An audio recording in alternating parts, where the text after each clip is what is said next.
நான் உங்களுக்கு கொண்டே சொல்லுகிறேன். It was not Saul's offer to give his daughter that inspired David to go for the warfare. It was the passion that he had for the living God of Israel that inspired him and drove him to run into the battlefield to face the giant. தாவீது அந்த யுத்தகளத்துக்கு போகும்படி ஏவிய காரியம் என்ன தெரியுமா? சவுல் தன் மகளை தருவதனால் அவன் கோலியாத்தை எதிர்கொண்டு போகவில்லை. ஆனால் அவனை எதிர்கொண்டு போக காரணம் அவனுக்குள்ளே அபிஷேகம், வெளியிலே வைராக்கியம். அந்த வைராக்கியமே அவனை கோலியாத்தை அடிக்க போனதே தவிர ராஜாவின் பொண்ணுக்கு you cannot get involved in God's business because you want some material gain. You can get involved in God's business only if you're passionate about my God. தேவனுடைய ராஜ்யத்திற்கான காரியங்களை உலக பிரகாரமாக பொருளுக்காக அடகு வைப்பதற்கல்ல. தேவனுடைய ராஜ்யத்திற்கான காரியங்கள் தேவ ராஜ்யத்திற்காக செய்யப்பட வேண்டும். வைராக்கியம் அதற்குதான். God is looking for some passionate people. ஆண்டவர் இந்த இரவு வாஞ்சை வைராக்கியம் உள்ளவர்களை தேடிக் கொண்டிருக்கிறார். Somebody say anointing on the inside. சொல்லுங்க, அபிஷேகம் உள்ளே, passion on the outside. வைராக்கியம் வெளியே. David was telling, who is this uncircumcised Philistine? You could see fire in his eyes, fire in his words. அவன் கண்ணுல அக்கினி தெரிஞ்சது, வாயில அக்கினி தெரிஞ்சது. Now his brothers were like on fire. இப்ப அவனுடைய சகோதரர்கள் வருகிறார்கள். இவன் பேசிட்டு இருக்கிறத அவங்க அண்ணனுங்க கேட்டுறாங்க. அவங்க இவன் பேசுறத கேட்டுட்டாங்க. அவங்க அண்ணன் ரொம்ப கிண்டலா கேக்குறாரு. அவங்க அண்ணன் ரொம்ப தமாஷா கேக்குறாரு. Now his brother was intimidating him. Hey, அவன ஒரு மாதிரியா நக்கலா பேசுறாரு. What have you done to that few sheep that you have back in that village? அந்த கொஞ்ச நஞ்ச ஆட விட்டுட்டு உனக்கு இங்க என்ன வேலைன்னு கேட்டார். இவங்கெல்லாம் மிலிட்டரி பாய்ஸ். அந்த குட்டி பாயை பார்த்து அவங்களுக்கு தெரியல உள்ள இருக்கிற அபிஷேகம் அவன் சைஸை விட பெருசுன்னு. Their eyes couldn't see the anointing that was superseding the size of this little boy David. சிறியவனாய் இருந்த தாவீதுக்குள்ளே இருந்த அந்த பிரம்மாண்டமான அபிஷேகத்தை பார்க்க அவருடைய கண்கள் அறியவில்லை, அவர்களுக்கு தெரியவில்லை. அந்த கொஞ்சாட்ட நீ எங்க விட்டுட்டு வந்த? He says, I'm going to go. நான் போறேன். He came to Saul. சவுலிடத்தில் வருகிறார். David did not come prepared for a military battle.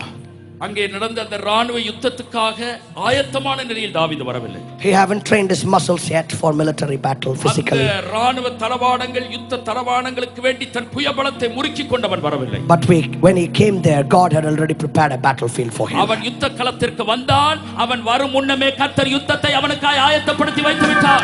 I tell you, nothing is a happenstance in your life. உங்களுடைய வாழ்க்கையில எதுவும் தற்செயலாய் நடப்பது. Nothing is an accident in your life. ஒரு நாள் உங்கள் வாழ்க்கையில எதுவும் தற்செயலாய் நடப்பது. Maybe it looks like he came to that place because his father sent, but I tell you, he was not there because his father sent. He was there because God wanted him to be there at that moment. தாவீது இப்பொழுது யுத்த களத்திற்கு வருகிறான். அவனுடைய தகப்பன் அனுப்பினான். அவன் யுத்த களத்திற்கு வரவில்லை.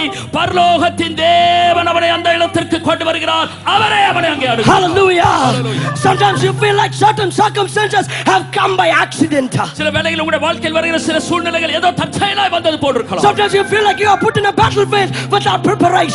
நீங்கள் யுத்தத்திற்காக வேண்டி சில ஆயத்தங்களை செய்து கொண்டிருக்கலாம். Sometimes you are put in a battlefield which you have never expected. சில வேளையிலே கர்த்தர் சில யுத்த களத்தில் உங்களை வைப்பார், நீங்கள் எதிர்பார்த்திராததா இருக்கும். But if you are under the anointing of God, you are always ready for that. எப்பொழுதெல்லாம் நீங்கள் அபிஷேகத்தில் இருப்பீர்களோ எந்த யுத்தத்திற்கு நீங்கள் ஆயத்தமுள்ள அந்த அபிஷேகமே உங்களை நடத்தும். Maybe there are certain situations that are going through your life right now. இப்பொழுது நீங்கள் சில குறிப்பிட்ட சூழ்நிலைகளை உள்ள கடந்து செல்லலாம். Maybe you are like, God, what is this battlefield? ஓ, இந்த யுத்த களம் என்றால் என்ன என்று கேட்கிறீர்கள். God, why am I here? ஏன் ஆண்டவரே நான் இங்கே இருக்கிறேன்? Friend, I tell you, if you are under the will of God, you are right there by purpose.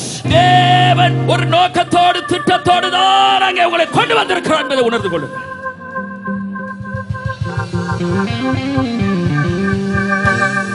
Look at your neighbor and say, you are not there by accident. சொல்லுங்க, தற்செயலாய் இருக்கும்படிக்கு அல்ல.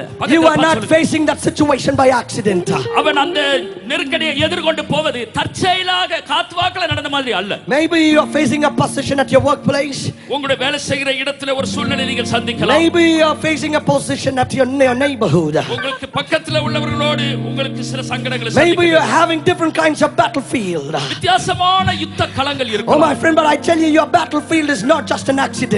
அருமை நண்பர்களே, உங்களுக்கு சொல்கிறேன், நீங்கள் இருக்கிற யுத்த களம் தற்செயலா ஏற்படுத்தப்பட்டது அல்ல. When David came to this place called Soko, choco என்கிற இடத்திற்கு தாவீது வருகிறார். he saw the giant in that place. அந்த இடத்திலே ராட்சசனை பார்க்கிறார். He saw a battlefield that was already ready.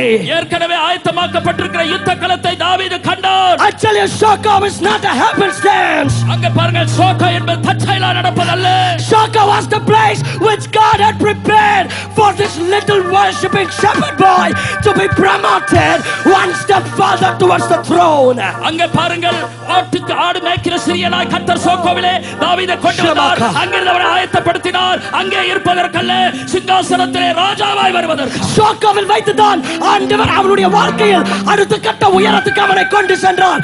அங்கிருந்து தான் அவனை ஒரு படி இன்னும் மேலே சிங்காசனத்திற்கு நேராக கொண்டு சென்றார். Hallelujah.